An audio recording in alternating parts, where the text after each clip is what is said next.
Step 1, wake up early, gonna rise with the sun. Step 2, get some food in you. Step 3, think real hard about what you wanna be. Step 4, everybody just do your thing. Wake up, today's gonna be a good day. Wake up, today's gonna be a good day. Wake up, today's gonna be a good day. Wake up, today's gonna be a good day. Wake up, today's gonna be a good day. Wake up, today's gonna be a good day. Wake up, today's gonna be a good day. Wake up, today's gonna be a good day. Those of you that are going to go to film school, just know you're going to have to trip balls. Yeah, Just to be an artist, you got to pay Yep. the price. It's gonna be a good day. Wake up, today's gonna be a good.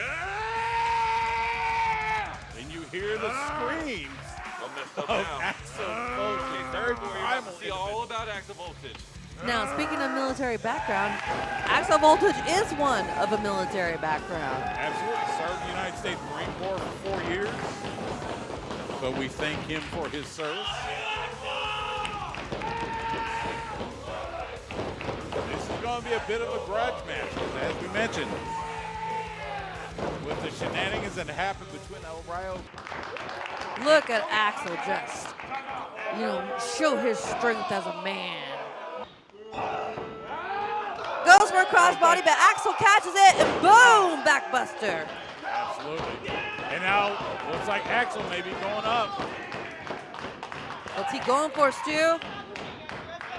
He's setting up for a top rope maneuver. He climbs that The turnbuckle. crowd's behind it. They're chanting. Axl, they want him to finish this guy right here, right now with a nice frog splash.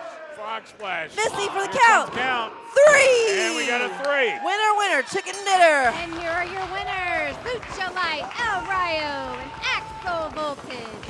I thought for a second Voltage was taking a little bit of time up on that top turnbuckle, but nevertheless, your winner, Axl Voltage, El Rayo. Awesome match. What up? Yeah, so currently right now I'm with Dustin Rhodes has a school in Austin, Texas, called Rhodes Wrestling Academy. I started up in January, did the 3-month course, kind of, got invited back to train with them privately. And since then it's just been, just training and going for it. There is some big news coming up in the future in January. I don't want to give away too much because he hasn't made it too public either. But there is going to be, there's talks about starting, an independent promotion from his name. So. Oh, that's going to be pretty dope, man. Yeah. Hey, have you seen the Joe Rogan podcast? You ever watched that? He Yeah. had, one of his he had a recent guest on. It was like Ricky, and they were talking about wrestling. Do you know what I'm talking about? I don't know if I've seen that one, brother, but I do keep up with some of his podcasts. He was talking to Rick Rubin, and Rick Rubin is a record producer, multiple award-winning artists, including like the Ghetto Boys, Red Hot Chili Peppers. He did stuff with Run DMC and Walk This Way. What's the Aerosmith? Got them together and all that kind of stuff. But he's a huge wrestling fan. That's like all he loves. Like and Joe Rogan was like laughing because Joe Rogan's like MMA and stuff, like, so he's kind of like laughing at it, but he's like, it's awesome to hear him talk about it. And I think he was maybe talking about, Rhodes's Wrestling Academy and some other promotions and things like that we're trying to like make it big. And it's right there in Austin. So like, that's kind of cool. So. Yeah, it's definitely, I would recommend it's probably one of the top schools in Austin. Wrestling ain't easy, kind of, it may be choreographed, but it ain't fake either, bumps are bumps. Oh yeah. You got to take. Yeah. That's one thing that, people say, wrestling's, it's fake. Earlier today, I was talking about the podcast, and I said, I was talking about you and who we were having on. And he said, yeah, it's fake. I said, well, yeah, but I'm pretty sure you couldn't do it, and neither could I. I mean, it's like it's just. He's making shit up. I never said anything like that. I was talking to Brian. Oh, okay. Yeah, You're talking with somebody else? Yeah, I was talking to somebody okay. else earlier, I was and I was like, like, nah, I couldn't freaking do it. I mean, that's acrobatic, and they're like the amount of effort that goes into it. It's absolutely crazy. But Yeah, it was. I'm not gonna lie. Like it's pretty nerve wracking, especially like when I first started. Like, cause you expect to like ease into it, and then you pretty much Dustin's just like telling you kind of getting you ready. He's going, he's like, you're gonna do like an international. You're gonna do a few hip tosses. You're gonna reverse it. Whip into the corner, take a few hits, and it's like you're trying to memorize all these spots, and it's just like like, geez, like I didn't do that well in math, and you want me to memorize, It's a fucking But- choreographed dance, but I know a lot of it is like a little bit different too. Like sometimes you guys make shit up, right? And say, okay, I fucking hurt my shoulder and or whatever, fucking throw me or fucking. So yeah, like usually, like for the newbies, it would be pretty structured, pretty scripted because newbies wouldn't know how to do that type of dancing yet. But yeah, like the best way to make it look not choreographed is almost to make it not choreographed. But you have to have like your basic structure. You want your baby shine, you want your heat cut off, and you definitely want a good comeback. And really everything else that fills in those points are just like bullet points. Like a few moves, like 3 to 5 moves for a baby shine. For the heat, the heel will tell you like, hey, I'm gonna pull these 3 to 4 moves, maybe. And then for your comeback, it's just gonna be you're gonna tell them what you're gonna do, and everything just kind of like it happens or it doesn't happen. And if it doesn't happen, no one panics. And like as you're like as you're throwing some strikes, as you're throwing some elbows, you're talking to them. You're like, I'm gonna throw you to the rope. I'm gonna suplex you right now. So it's just like You're about to get fucked. You're about to get ready. Hold on, brother. You're about to get ready, motherfucker. You're just I'm about whispering to- in somebody's ear. I'm gonna suplex you now. See, that's what I do with Andrew when I got him into jiu-jitsu. I was like, bro, I'm about to surf on your face. So get ready for this shit. Here it comes. Cause no, it's true. When you start rolling with people enough, like you get to allow each other to play and you get to allow each other to do shit. Doesn't mean you can't get hurt. Oh yeah, no, Yeah. It's definitely like a very delicate dance. On one end, you want to make it look very violent, very nasty. You want people to be on the edge of their seats, like I can't believe you're doing that to that man or that woman. But at the same time, it's like you have to protect the person you're working with. So it's a very violent ballet.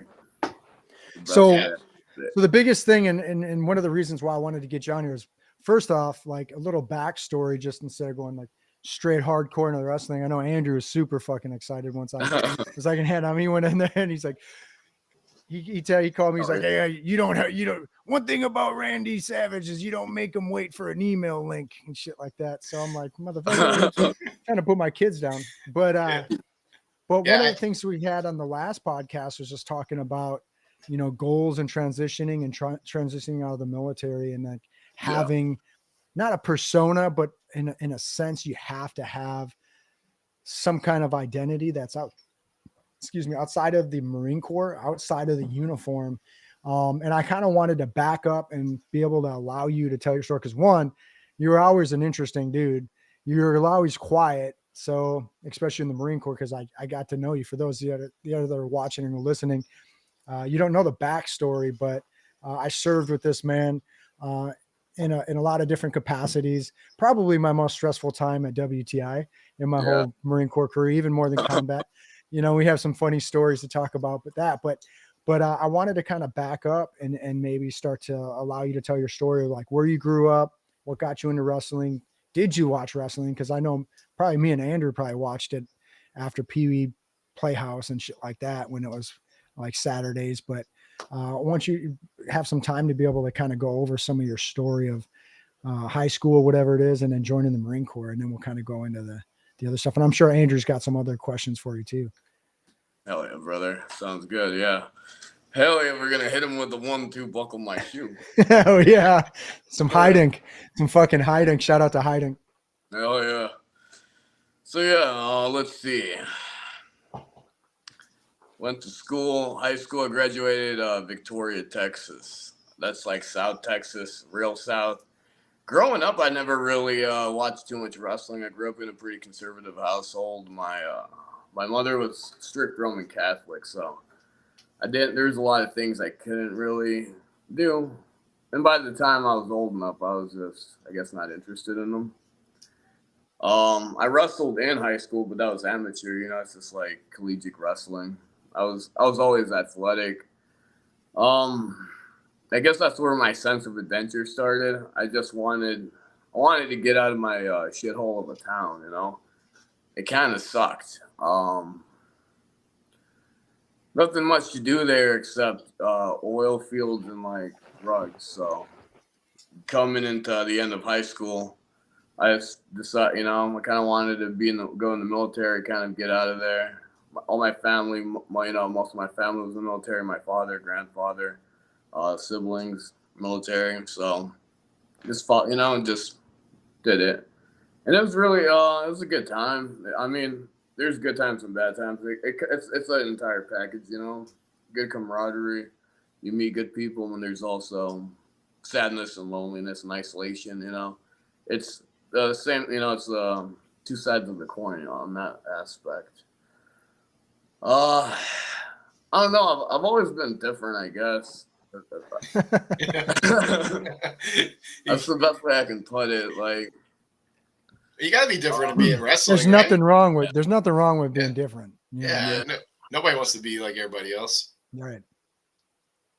And then same thing was said about me, like fucking squirrely. Like I had the squirrel on my fucking cranial. I was always different in a weird way. I don't know. I guess that leads to like when Axl Voltage was born. So I was out in Okinawa.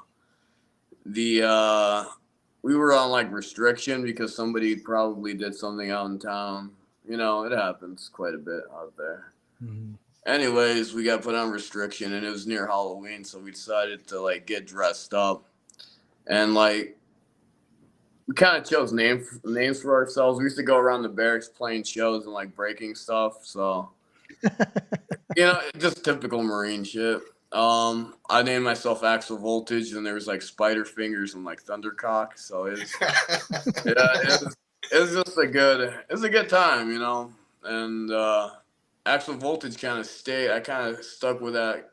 I wouldn't call him an alter ego, but he would be like an alter ego because he said like you said, for the most part I was pretty serious and quiet. Like whenever I was at work or anything, I kind of tended to keep to myself unless I could feel out of situation. But like Axl was more of that like outgoing persona, like the person I wanted to be, but I just didn't know how to. It would have got you in trouble in the Marine Corps. Exactly. Yeah. So he had to be kept into like this cage for the time being. Can I share one quick story? So you guys are listening and watching. Do you remember the first time that I seen fucking Axl Voltage? Said, did I have my pants down? Or no, No, you had your pants on. That shit's funny. Okay. No, I showed up to the barracks. I was on fucking duty. I was on SDO. So I was on duty, and I show up to the barracks, and they're all fucking drinking, and the Marines are partying. And here comes this fucking dude with this big ass wig on, Motley Crue fucking tight leopard pants. Oh, hell yeah. Mind you, like he was saying, like Alex was saying, he was that kind of quiet guy. He's just like, Alex would just do his work and kind of like a laugh, chuckle or whatever, but he was real quiet. I was in this fucking whole persona with like eyeliner. I mean, the whole thing. So when you say alter ego, like, and those who wrestling fans are people that know him from the wrestling school. This guy's been doing this shit for years, man. So like it is an alter ego for sure. And I'm trying to be like a militant, you know, staff NCO, like, yeah. And I look at him like, what the fuck? And they're all like, hell yeah, this guy's legit. And like, he's total in character, like doesn't break anything, doesn't like break his bearing or anything. He's straight in character. Like, and it was like, I just kind of had to walk away, but I was chuckling and laughing. So like when I find out like he's pursuing this kind of stuff, cause you are always making film and doing like off the wall shit. You were that guy. But it was funny. Like everybody, like I remember Chevy was like, look at this video, and you're like doing some weird kung fu back roundhouse kicks and shit. And I'm like, they're pretty damn good kicks for a big ass dude. So I'm like, and you've always been the guy to like flex and like, you know what I mean? You're always strong. So it's kind of funny. You get fucking big ass arms. Hell yeah. So it's kind of cool to see that. So I'll let you go on. But that was the first time I met Axl Voltage, and I was just like, and then to see him normal again, his Clark Kent to his Superman back at work, I was just like laughing. It just made me like him. And that's why I brought you out to the FARP, even though you were like, you know, transports experience. I was like, this guy can carry 20 mil rounds that are like 115 pounds a piece, like one in each arm, just like running out there. I was like, fuck yeah, this guy's a bull right here. Fucking farm carrying ammunitions. Oh yeah, he's fucking strong, man. He's an ox. So that was my favorite WTI though. That was the funnest I've had on those FARPs.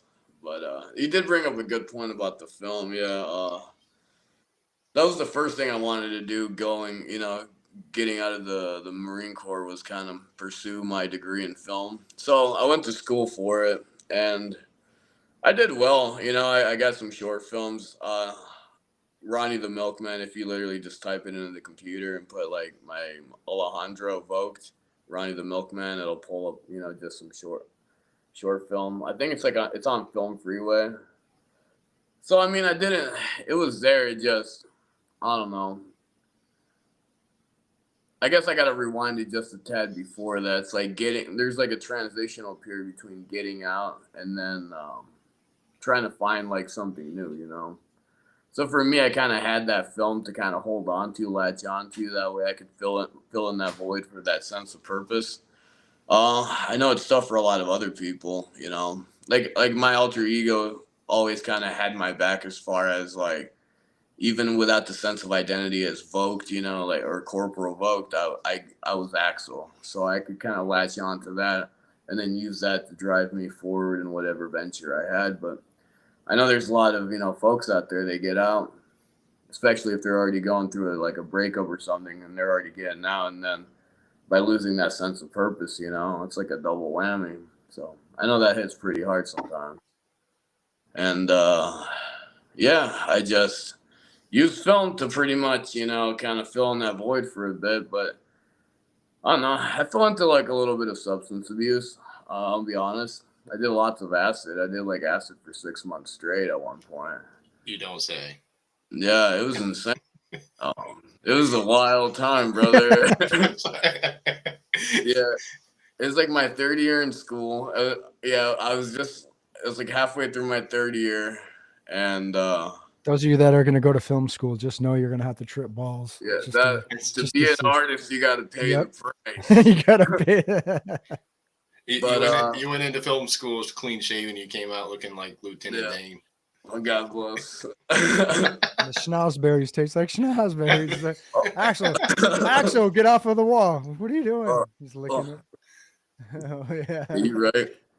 But yeah, yeah, I guess it was my roommate. He's like, "Hey man, try some of this acid." And there's a lot. I dealt with a lot of anxiety, especially when I got out for a little bit, and like acid just took me off of that. Like I was in like this, like everything around me, all the different dynamics I would have when I, you know, talk to people, and you're always thinking like, oh, like what are they thinking of me, or why am I thinking, or why do I care what they're thinking of me, or what they're thinking of me and how I respond. You know, there's like all these dynamics at every second of the day that like I was dealing with, and it was really unnecessary. So, you know, it took the acid, it was gone. So I was just going deeper and deeper into a rabbit hole to the point where I really wasn't doing film projects anymore. And I just I was a spectator in my own life, you know.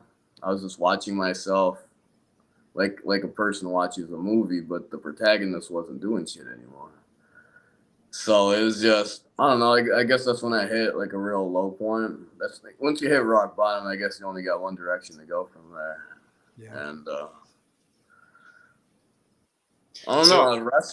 So you're saying like when you were taking the acid, is that when you were saying you felt like you were watching your life through an experience of a movie? Is that it like put that perspective on you, or are you just using that analogy just as a general term? A little bit of both, you know. Like at first when I did it, it was good. I could disassociate just enough to be calm in public. The longer I took it, especially nearing the 6, like the half year mark, that's pretty much when I started losing grasp on what like normal was. So then I didn't have a baseline anymore or a reference point. So like my behavior was it's pretty erratic, and I really That didn't doesn't like. help. That doesn't help in school, right? You know what I mean? Yeah. Actually, I was still making A's and B's. I had stopped studying. I literally would just be looking at papers, you know. And solving complex. He would see smells, and the answer would just come to me. I'm just like, fuck it. Yeah, like the night before, I would just look at all my notes, and then I would go to sleep. And then when I show up, I would just take the test, and it would come in my head. Like it would just, like it's like it gets like Fear and Loathing in Las Vegas. Yeah, and you shit. were It's just like I gotta get drunk. It's like beer fest. I gotta get drunk to know where the fuck I went last night. It's the best way I can put it, man, is like I had questions. It gave me answers, and I just didn't want to leave the rabbit hole because it just felt so warm and safe. And there was nobody there except for just me and my own thoughts. And then I just got, and then like I said, then that's when you're looking at yourself through that film lens, and it's just like that's all there is just you and your thoughts. And after a while, you're like, fuck.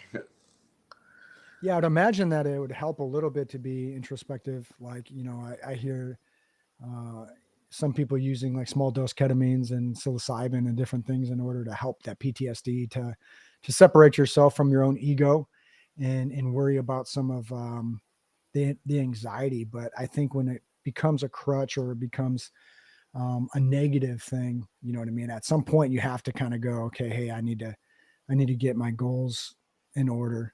You know what I mean? So and was that 6 months, when you talk about the 6 months, was that 6 months from leaving the Marine Corps, or was that just 6 months of just kind of starting and partying? Because I heard, somebody else say too, there's that kind of 3 to 6 month, honeymoon stage when you get out of the Marine Corps, and it's cool, but then you're kind of like, oh shit, all my buddies and stuff are still in, like, it gets a little weird at a certain time, you know what I mean? Where it's like, did I make the right decision? Did you ever have any of that around that 6 month mark, or were you just like super excited about film school and just ready to move on? No, I mean, I was like 90% excited about film school, but there was always still like that 10% that just, I missed the camaraderie. I missed, my buds. I missed, like there's being funny to people that would laugh at it instead of look at you weird. Run around the barracks, having a good time. And it's like getting out, like, cause you had a support system, in the barracks. It might be 2 or 3 in the morning, but there's somebody still up drinking somewhere, willing to listen to you, willing to talk, Like when you get out, it's a lot colder. It's weird to say that because, military and civilian life, you expect the civilians to be, more, I guess civil, I guess. Mm-hmm. Yeah, nicer. And you expect the military to be colder, but it's actually like vice versa. You get out and people, I mean, it's a cold world to begin with. It's really cutthroat. People if they don't look out for themselves, they're always expecting somebody to, like, try to get the one over on them. So it's like getting out, I really didn't have much of a support system as far as like the people that I would talk to. I'd still, keep in communication with like some of the guys from the unit, like Tux and mm-hmm. What do you call it? Walkup. Mm-hmm. But even to this day, I still talk to him. But it definitely, it was a very different feeling. And I still had a little bit of, a little bit of a feeling of like, oh, what if I go back? Maybe it's not too late, But I just had too much of a drive for the film thing to kind of go back at that point, Yeah. So, So then fast forward from, okay, you hit the rock bottom, and then you just said, was it just one day you're just like, you know what? Fucking Axl, what would Axl do? Or what was it? I mean, was it just like, I was living in Michigan at the time. I took Christmas off to visit my mom. That's why it was cold. Yeah. You talk about it's cold. Yeah, San Diego to fucking Michigan. It was definitely a learning experience there driving in snow. But yeah, so I went to visit my mom for Christmas, and I was visiting some friends. And so I do everything based on like intuition and signs. It's really weird the way I live my life. It's really unorthodox. Like if I have like literally like that will lead me later in a little bit to explain how I got into wrestling. But if I have dreams or something that, you know, kind of guide me in a direction, I'm willing to hear it out. I'm willing to play it out and see what it gives me, you know. And really in my life, it's never failed me. So I have no reason to really doubt it. And I was there with my mom, and I was just having some trippy dreams, you know, like just being locked like in a white box, you know, all no doors, no windows, just kind of looking for an escape, you know, like waking up, like I don't know, like I would try to wake up from the dream in the dream, so I couldn't escape nothingness. I don't know, like. And it got to the point where I started like panicking, like my heart would be racing because I couldn't wake up every time I woke up, every time I'd force myself. Like the dream gave me just enough lucidity to control it. So you were kind of like Inception. Yeah, every time I woke up, I just kept waking up right in the beginning of like in the middle of the room. So I couldn't get out of it. And I was conscious enough to realize I couldn't get out of it, which made me start to panic because I was like, I can't get out of here. You know, like I've gotten so far in here that I can't get out. And like, after that dream it was like a little bit of a wake up, you know. It was like a mini model, like a little taste of what was happening in this bigger plane of existence currently. And yeah, I mean, Axl don't take no shit, and that's the truth, you know. And I had to ask myself, like, what would Axl do? Like, would Axl be a little bitch and be stuck in a white box for the rest of his life? Fuck no. It's just a no, like fuck no. Like Axl, get the fuck out of there and live the best goddamn, you know, life that there's possibly able to be lived, you know. Kick some ass and doing and kick while some doing ass, it. yeah. And so I pretty much stopped cold turkey, which caused like I don't know, like my brain hurt for a long time, like for 2 to 3 months. Like my dopamine levels and everything were all jacked. So I could have been like writing Nobel Peace Prize, like winning like all these awards. I could have done everything, saved the world twice over.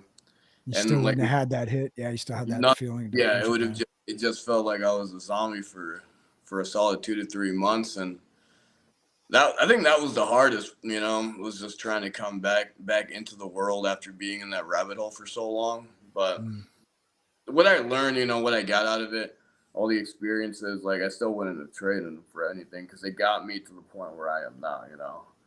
Every circumstance, every scenario has led me to where I am now. So there's no regret I have in those things. So well, I appreciate the vulnerability, sharing that too, because it's not, you know, coming back from that and just having that story too. That's gonna you know, it just not only pays for your character and who you are as a person, but like when other people hear that, you know what I mean? That vulnerability to share a story like that, you know what I mean? That's awesome. So, you know what I mean? And everybody likes a comeback story, right? You know what I mean? Everybody likes that person that can come from shit and, you know what I mean? And turn it into something fucking great. So.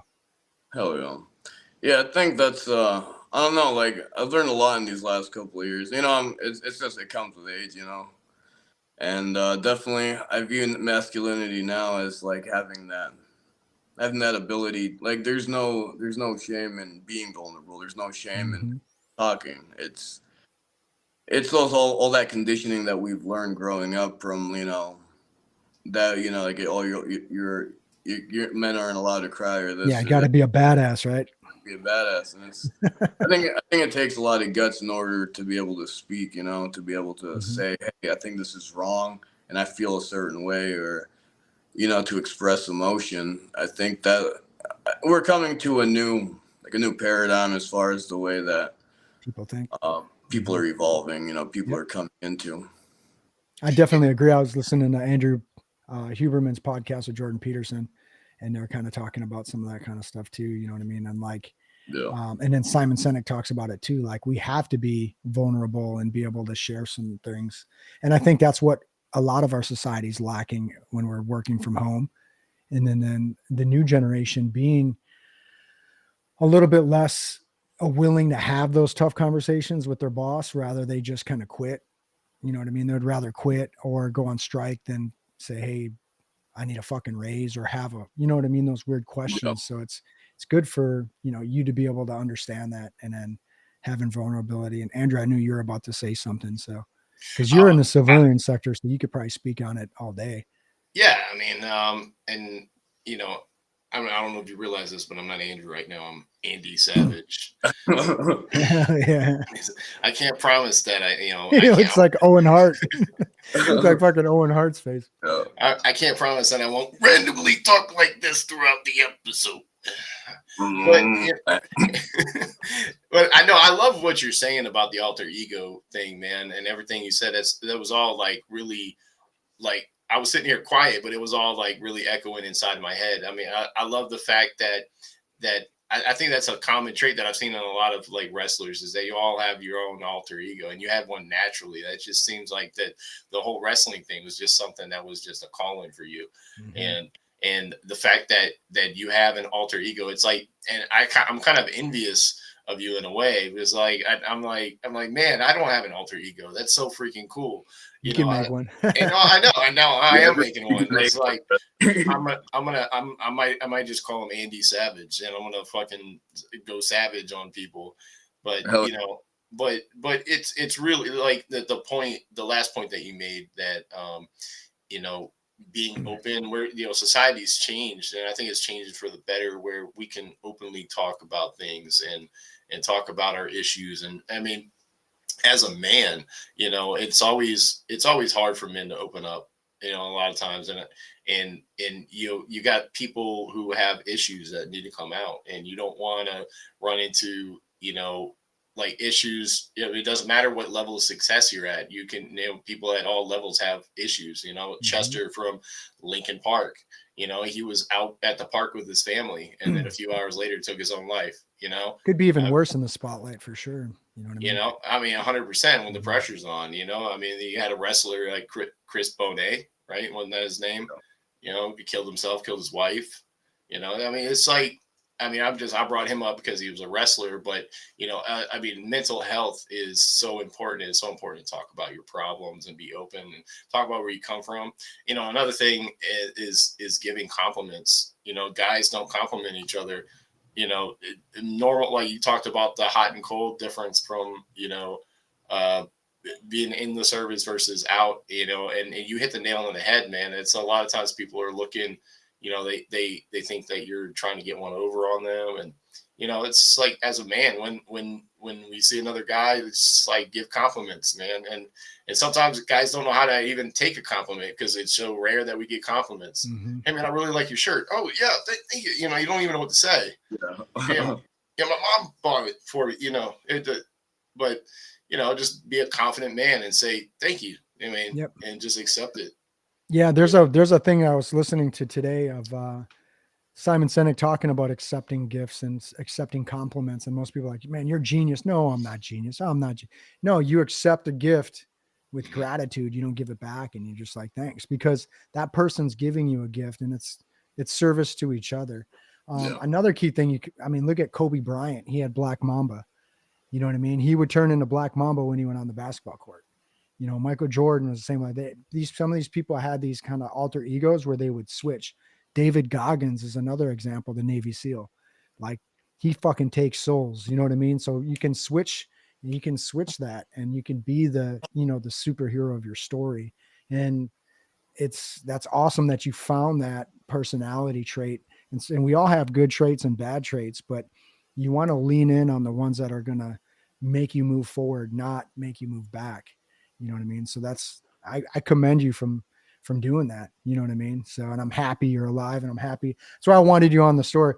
Not only because I think you're an interesting and funny dude and we have funny stories, but the whole thing, a lot of the themes of the podcast have been a lot of veterans and bringing awareness to mental health, you know what I mean? And bringing awareness to you don't have to be a dad, but living your truth, whatever your truth is, and finding righteousness, finding the journey, setting goals, doing the good goals, like whatever, and just pursuing that, because that's where that dopamine comes into play, is that pursuit of a lofty goal, something big, and that attainment. So, moving forward, let's talk about the next step. So you got into that situation, pulled yourself out, said, "Hey, I'm gonna start moving forward." Axl, Axl don't play no shit. You know what I mean? So starts fucking getting up, starts flexing. You know what I mean? So yeah, all right. So hell yeah, brother. Oh yeah, brother. At this point I was pretty much I'd moved into a new place. It was pretty much just a rinky-dink trailer with my my roommate. I wasn't on acid anymore. Still smoking the green, We would watch wrestling, we would smoke lots of blunts and watch, like 90s wrestling. And I would work at a hotel. I was still trying to do film at the time. I was trying to get one more short film, it was supposed to be there's like a play about like the characters that realize like they're in a play. So then the short film was supposed to be about like this dude that realizes he's like stuck inside of like a Truman Show, Kevin Smith, Truman Show type. Yeah, exactly. He's like stuck in between like the Sunday night lineup. So he's kind of like in this dead space between like two different shows. And then so it was a neat idea, and like I liked the script. It just, I don't know, my heart just wasn't in it anymore. Like after I was done with all the acid stuff and all the trips and the psychedelics and just like all the grief it had caused me to, I guess in my mind I was like, well, the more pain I can go through, the more I can be an artist or something. I don't know, the more I can pull from my own emotions. And so I was just causing my life to be hell to try to see if I could milk, some artistic, ideas from it. And it just left me feeling like complete dog shit, to be honest with you. And pretty much during the time when I was smoking the blunts and watching all the 90s wrestling, I had like some weird dreams where, so one thing I haven't talked about is, so my mother has Alzheimer's. She has dementia. So, to be honest with you, I don't think she actually knows who I am anymore. So there was a point in time where I had a dream where I was in this like wrestling ring, probably from all the weed and wrestling, things we've been watching. But like in the middle of the ring, there was like this cadaver that looked like my mother. And I just remember like the feeling of like tremendous fear of being like plunged underwater in pitch black, dark water, and just feeling like that paralyzing fear, like to the bone. And I just remember like just being so afraid and sad because like I could feel her pain. But then like I stood up. I was just being told to stand up, and like I could feel like the crowd cheering. So the more like as I stood up, I just got like this cathartic, like release. Like it was as if like I got like chills down on my bone, not like the fear anymore, but of like just like it's filled with energy, like, and I could feel it radiating from outside the ring, and it's like I turn that fire into like kind of what Rocky Balboa talks about to Tommy Gunn, where it talks about that fear in your stomach, that fire that you can use it. Yeah. And the weirdest thing is like I'd never felt that in anywhere else but that dream. And as of that point, when I woke up, I was just trying to figure it out, trying to just piece it all together. And then I think it's weird when these things happen, like you start to see like commercials or hear things on the radio, or it's that like all these little synchronicities start to occur where it just kept pointing me in wrestling. It just like that's all I would hear day in and day out, even outside of the trailer when I was at work. People would just random conversations, they would just be near me. I think like a Dave Bautista movie came out. And because at the time I was nearing probably 28. I was 27, about to turn 28. So I was already, you know, in my mind, I was like, well, I'm almost 30. Like, there's no point of like wrestling. You know, I'm already fucking old. You know, most people start when they're I'm about to be yeah, 40. I'm about to be yeah, 40. yeah. I love it. And I don't know, like I saw like this thing about Batista, like, and it was just like His I story is saw, awesome. yeah.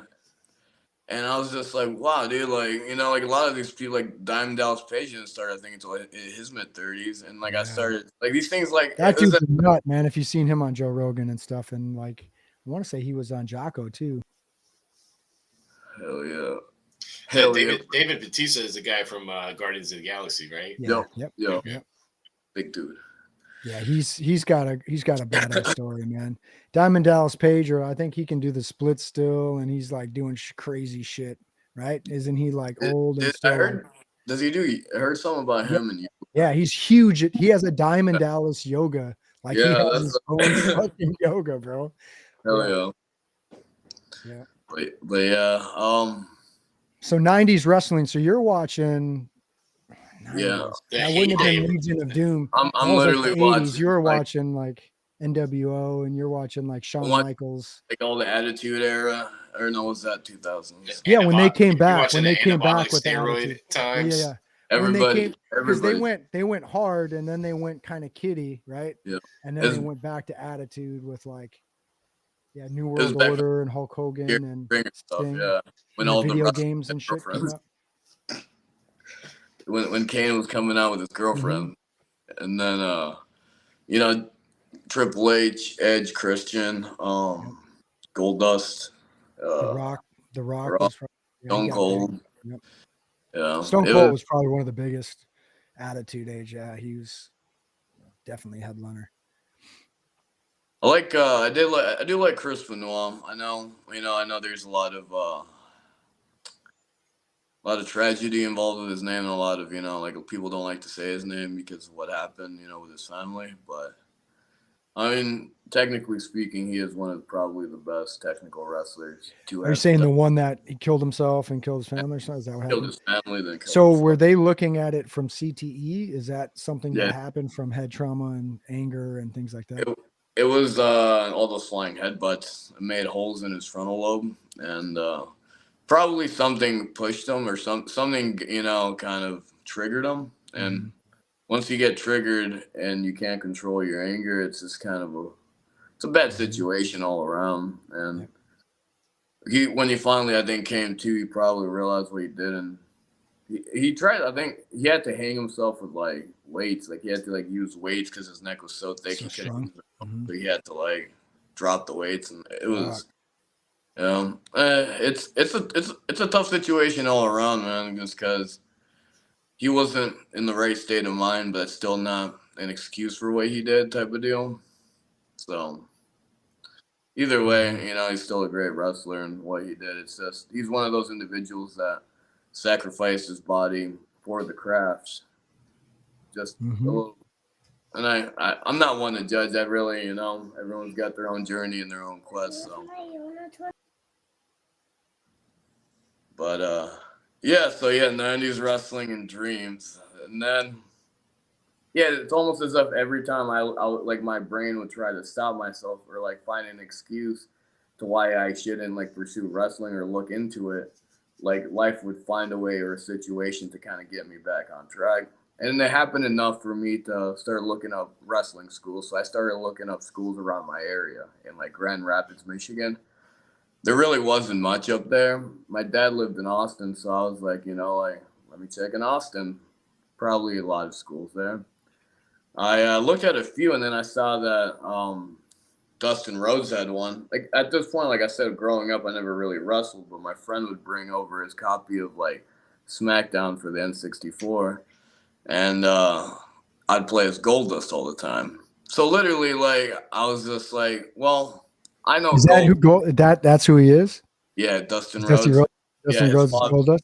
I remember Goldust. Hell yeah, that's awesome.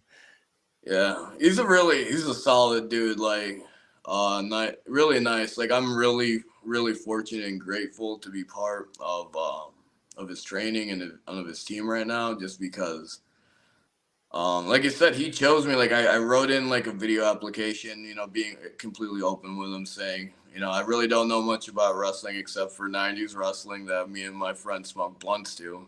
And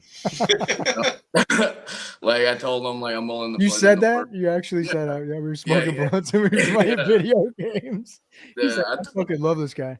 But you yeah, told him you're a military, a Marine, and everything too, right? So he's like, yeah. I told him my background, my military background, and you know, I told him like, you know, if you gave me a shot, because they can only choose like 20 people for like the 3 month camp, and it's a lot of people that get kind of not selected, and to be selected and not have any prior training at all really just it's a big deal. Nice. it's a big deal. So I made sure, you know, I showed up every single day and just put in the work. And going in there, I thought I was gonna pick it up a lot faster than I did because, you know, like, oh, I'm already athletic, I have muscles, you know, I have long hair, and I'm sexy, you know, all these things. And the truth is, you know, Modest. like it's like learning to walk again. It's like learning a new it's a whole new language that you have to learn. With your And body. It's like Brazilian jiu-jitsu, you know what I mean? 100%. yeah. You're like, oh, I can fight. I'm strong. I'm athletic. And then you get fucked up. Because I came in there and I was just like a brick. Like I was tense. I was so tight because, you know, like the only thing I had as far as wrestling experience was like shoot wrestling, was that collegiate wrestling. So I was coming into this, you know, like locking up, like I was trying to kill these people. And like, you know, they just kept telling me, they're like, bro, you got to relax. And it took me so long. It took me a really long time to be able to like just relax my shoulders and dance versus trying to kill these people. And at the same, like, it's a good parallel for my life because like the more I learn to relax in the ring and the better I learn to dance in the ring, I can carry that outside to my own life. Like when shit hits the fan in life, I'm like my shoulders don't have to tense anymore. I can be relaxed and like figure out how am I going to solve this situation versus panicking. So it's, even though wrestling is fake, the lessons that like I'm getting as a participant like are benefiting my own life, you know. Yeah, like I couldn't. You just 100% like described like Brazilian jiu-jitsu. That's 100% what it's like. You know, going in from like pretty much you know you have white belt, blue belt, purple belt, brown belt, black belt. Pretty much all of white belt is just learning how to relax and not try to rip somebody's head off. You know, and that's basically all of white belt. They're just trying to not just relax, breathe, you know, focus on what they taught you. Don't try to stop trying to win, you know. I mean, and I noticed the same with golf. Like when I go to the driving range, like the more angry I get, the worse I do. You know, the more frustrated I get, the worse I do. The more I calm down, you know, and the more I focus, you know, the better I do. So that's As a good white analogy. belt, you just got to get used to dying. Like Basically. it's like life. Like just be okay with the fact that you're going to get killed. You know what I mean? You're going to die. You know what I mean? You're not making it out of this thing alive. That's life. You know what I mean? So as long as you can relax, you can actually ride the wave in a sense. You know what I mean? And that is when you said, you know, when you first started doing the dance and you were locking up with people, you could feel everything when you're in tune with that. Yeah. And you know how to speak, you could feel all the tenseness. And that's definitely true with jiu-jitsu. You know, and that might even be a good avenue if you trained a little cross training with jiu-jitsu, just that slipperiness. And maybe does anybody there train jiu-jitsu or do anything else? Yeah, we had a guy. He did Brazilian jiu-jitsu, or he still does, but he's gone now. His name was Josh, or if like in the video, his name is Chad Lennox. Shout out to Chad. Yeah, man, just learning like different hip tosses and different takedowns and that stuff. You know what I mean? Being able to flow is definitely important. Brazilian jiu-jitsu is also really good for chaining. So like usually when we chain, like, cause he would show me a lot of the stuff he learned, and a lot of the stuff he learned from Brazilian jiu-jitsu. So he kind of like, you know, combines it with the wrestling that we got. And really, like, to do chaining, there's no choreograph, there's no talking. You literally, the only sign there is two guys start, one guy gets a move and the other guy reverses it. And you can be as elaborate as you want. You can think outside the box of how you're going to get into different positions. That's where the jiu-jitsu usually comes into place, because you guys have a lot of intricate and elaborate hold to do Mm-hmm. that a lot of people don't normally know how to do them. So simply Yeah, like I've whenever, seen you guys doing those outside the wrist locks and stuff like that. Yeah. yeah. So like when somebody would give you like, yeah, like say for example that wrist lock, the other guy, like you would, when you have the wrist lock, you would squeeze them twice, you'd give them the Iggy, and then they would reverse you. So once you learn the rhythm, you can make it really flow nicely. And with the added knowledge of Brazilian Jiu-Jitsu, it's just, you can incorporate a lot of different, it makes it look nice. It makes it look like two guys are actually trying, to win position. Something's actually happening. It gives it that next level of like realism. Yeah, we call it a flow in jiu-jitsu. Like, let's just flow. Let's flow roll. We're not trying to submit each other, kill each other, but we're leading each other and putting each other in positions in order to understand the positions better and to get into those situations more. So it's the same thing. Like when you roll with an upper belt, a lot of times you could think what you want to in your ego when you first come in and be like, oh, I'm getting the better of this guy. But really, he's leading the dance and he's allowing you to get to certain spots in order for you to be able to play. You know what I mean? And if you're not allowing other people to play, you're a dick and you're going to get checked. You know what I mean? And I'm sure the same thing is that the same case, with the team there too. Like if someone gets a little bit crazy, it's almost exactly the same case. So like, for example, let's say I'm the heel and we're doing like a heat drill. That's where the heel is the lower guy. heel's the bad. Heel's bad. Bad The guy. baby face is the good guy. Okay. So like, the heat, like a heat drill is pretty much, it's pretty much just the bad guy's gonna beat you up, and then the good guy, is practicing selling. Now the heel, as the heel when you're doing this drill or even doing it during the match, you're gonna be, as the baby, you remain very loose. Anywhere he takes you, you go. And then if he tells you, hey, if he whips you to the corner, he'll tell you. He'll be like, hey, I'm gonna take a whip. You take the whip, maybe give him a clothesline.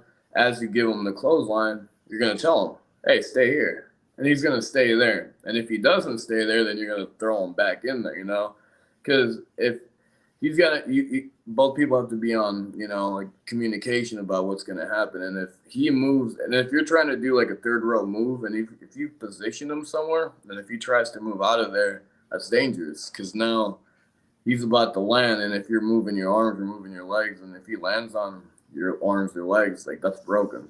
Like, so both people have to be in communication as far as like just being loose, moving person from position to position, and just being able to like flow into the next move, because it's really quick whenever they call moves. They might just be like, take a hip toss, like out of nowhere, take a hip toss, or like take a bump for me, take a clothesline, take a German, take a German suplex. So you have to be constantly allowing that person to lead you and take you where you need to go, and also being, having your ears open enough and being conscious enough to know what he's going to do and when he's going to do it, so that the timing's correct and, everything pops correctly. Because if the timing's off and it starts to look sloppy, it looks like shit. Yeah. Looks like shit. And people will point out that it looks like shit. They won't have any hesitation. Yeah. So now let's go into the storytelling, because I know part of it is the athleticism, but it's like a fucking Mexican soap opera, right? I mean, wrestling is the only sport entertainment that it's fucking crazy. Like it's a rolling comic book with characters and superheroes in a sense. So you being in film school and having that, time in, are you interested in getting into a lot of the story plots? Are you like, I know you probably eat that shit up. That's probably fun because that's part of it, right? The story making, that's where it's at. That's kind of like where like American pro wrestling gets its shine. Lucha Libre, they don't really do too much storytelling. They do lots of flips and they do lots of cool moves and spots, but it's really fast. New Japan is they do a lot of strong style, so they do a lot more realism, a lot of stiffer hits. They kind of almost do shoot wrestling, where they actually might do a real takedown or do real moves just to give it that extra realism. But storytelling, yeah, that's the bread and butter of like the school that I go to. Dustin, that's all he's about. It's all about storytelling. I think that's something that wrestling is starting to go back to now, is finally getting back into storytelling. For the longest time, maybe for like last 10 years, it's just been guys doing spots really quick, really fast.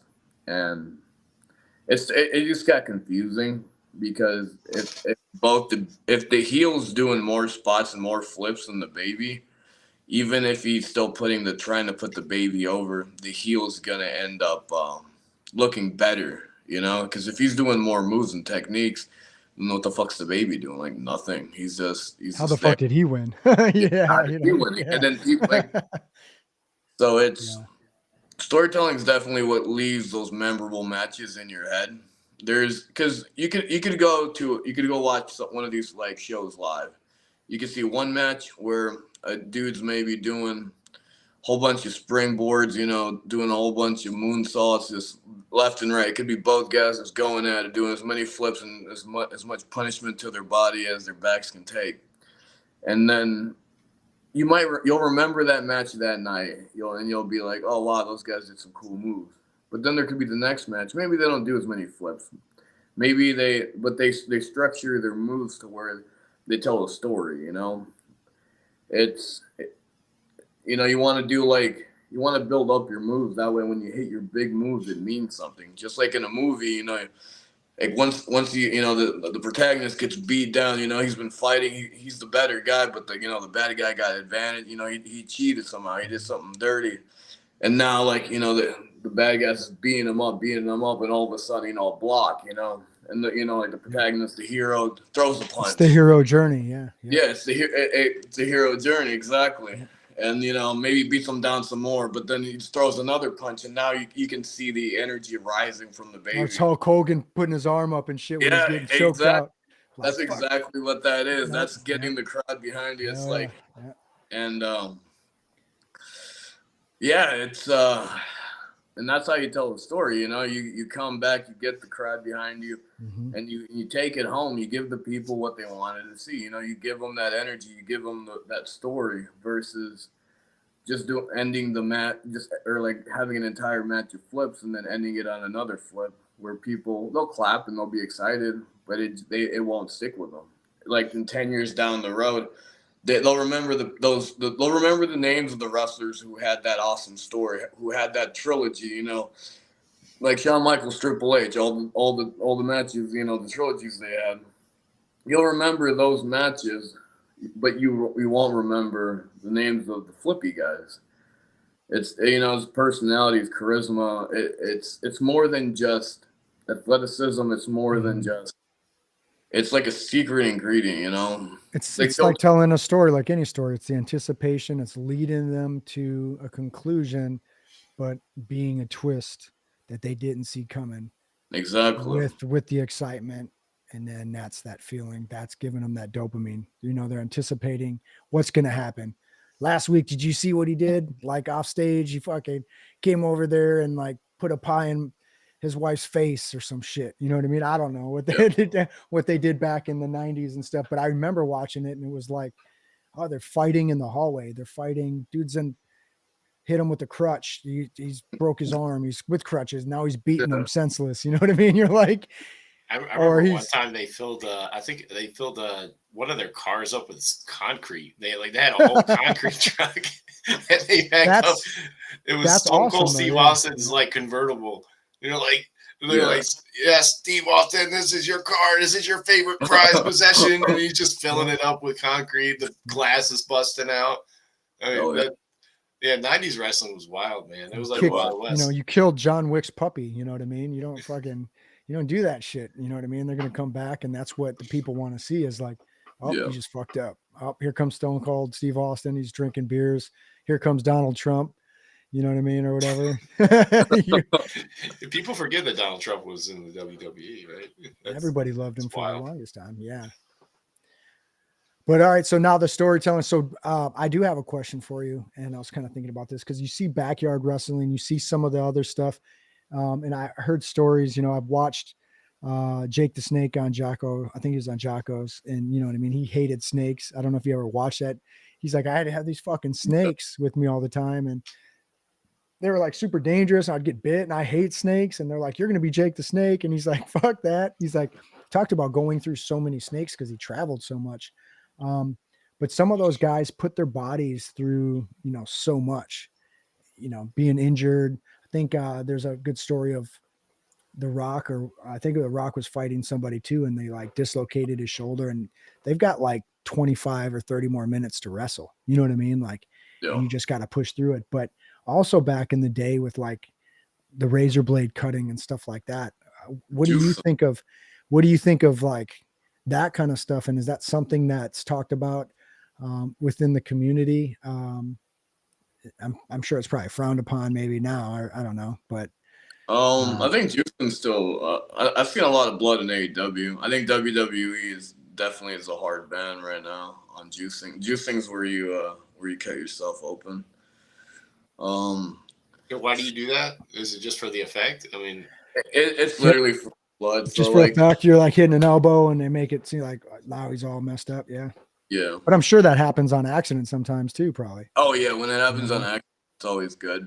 It's always good. It's it's like because it adds that like it adds like another level, like more of a level of depth, because now like before where like people could be, like, oh, those punches aren't even making that guy bleed, but now if you got a guy bleeding, then that guy that guy can't say anything. That guy's gonna be like, oh, that guy is actually bleeding, and it just gets the people going.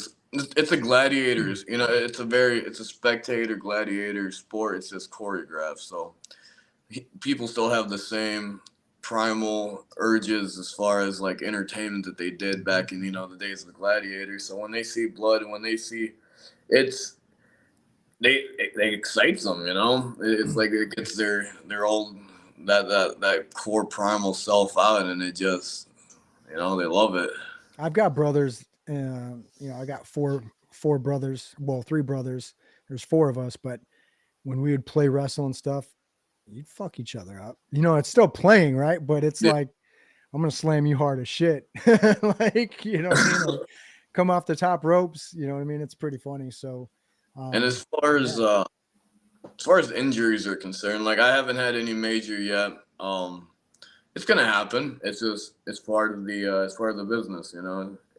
It's expected. I just don't think about it too much. I try to be. I'm as safe as I can be, and I work as smart as I can to make sure that doesn't happen. And it's also communication. Like before a match, if I'm uncertain of a move or if I can't do a move and he asks me if I can take it or if I can do it, it's just simple it's just best always to be honest. If I'm relatively new in this, sport. I've only been in for like 9 months, training and wrestling. So there's a lot of things that I don't feel comfortable doing or taking. So if somebody tells me to take something and I'm not gonna take something and then, paralyze myself just because my ego or my pride got in the way. Like I'd rather say no, no, and maybe do a smaller move and then progress myself, learn and train to the point where I can feel confident doing that and then do it then. You don't want to get fucking razor edged, fucking something crazy. Yeah, or get a jackhammer from like somebody who doesn't know what the fuck they're doing, like then I'm gonna land on my fucking neck, and then he can tell me sorry all he wants, but now I'm I could it's like lifelong problems because right now your neck clicks every time you look up.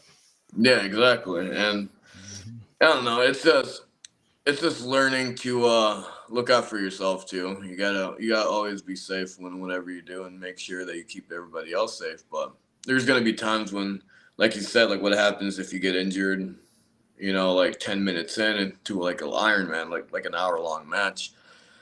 That's gonna depend fully on like the extent of the injury. If it's something that you could possibly work around, maybe like if you did something to your knee, you can communicate that in the ring. If it's not bad enough, you can maybe play off it. You're going to tell them to finish you earlier than normal or whatever, right? Yeah, exactly. Like if it's really bad, yeah, you're gonna want to. It's gonna. You see some matches that sometimes you wonder why they finish so quick or something, and that's usually what happens. Like somebody gets seriously hurt, they'll be like, "Hey, get me in a pinning position." They'll get them in a quick hold or something, and then they'll be like, "Hey, man, like I'm injured. Like just end the match." And then maybe they'll go another minute or so to get it in the right spot, and then end it right then and there. So there are ways to communicate to that, but also like the Mick Foley match versus the Undertaker and the Hell in the Cell match. There's times where Nick Foley was Mankind or what? Mankind, yeah. Yeah, okay. He are you talking about when he threw him off the cage into the table? And then he still like got up and then climbed back up. There's times when I mean, it was like a 15-foot drop, wasn't it? Yeah. Something crazy. As you talk about this stuff, and now when I'm thinking about all those guys, how high level those guys are, you know what I mean? I don't think people really understand it. It's almost like watching mixed martial arts and not understanding Brazilian jiu-jitsu. You know, Brazilian jiu-jitsu just looks boring, but it's like, it seems like the more you know about it, you can watch wrestling yourself and be like, yeah, I know fucking exactly, you know what I mean? And you have more of an appreciation. So I can see, you know, obviously I was a big fan when I was a kid because it was just a different time too. But now, like just hearing you talk about it, I see a lot of the same things in jiu-jitsu and mixed martial arts as the sport, the entertainment, the side that, you know what I mean? Going in with that too, which makes me a little bit more interested to watch it. A lot more interested to watch it for sure. But I like watching the old Ric Flair matches because like nowadays whenever they call things on the fly, they're really quiet and they're really careful not to get caught on camera because the cameras are such high definition. Mm-hmm. And anytime they talk, it will catch them or they could hear them. So now they usually like maybe use their hair to cover up their mouths or like get them in a hold and talk to them. But back then, back when Ric Flair when he was like doing what he did, they were just calling shit like openly, you know what I mean? They just be like, "Hey man, come get my arm, brother," and then they would just like they didn't care, like no one cared back then because it was like I don't know, it was just the way. So I like watching the older matches and just literally watching them talk through an entire match, and you can see their mouths moving, and it's pretty funny. And I guess I didn't realize that before. I thought they were just like maybe talking shit to each other, and I guess that's what. So they're on the rope, like "come get me," but they're really saying something like, yeah, they're really like saying, "Here I come." Yeah. So. I mean, I guess it worked back then, but then people probably figured out that they were just fucking calling all their spots right then and there. So nowadays it's a little bit, they gotta try to keep it quiet. They try to hide their mouths. Did you ever see that Andre the Giant, right? So like Hulk Hogan lifted him up and stuff. And I know that was like his number one moment, but Andre the Giant, if you ever heard about him, like how nice of a guy he is, but also some of his stories on how much beer he could drink. Like he drank like, what was it, like 116 beers in 6 hours or something fucking crazy. Like the dude was just so massive. And I keep looking at your paws and I don't know if it's the camera. It might be the camera. Yeah, no, that's what I was doing. Cause I remember. I'm just like, geez. Yeah, he was like holding a beer can and it looked like this. Yeah, dude, it's nuts. He's at the bar and shit. Yeah.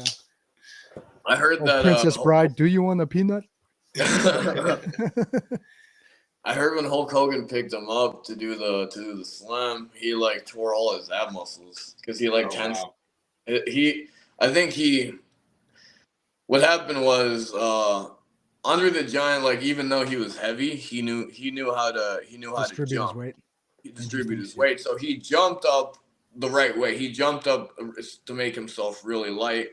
Hulk overcompensated to pick him up, so he put in more thrust than he needed, causing him to go backwards. And then in order to try to balance stabilize it, he like pulled like all his abdominal muscles at the same time. That's crazy.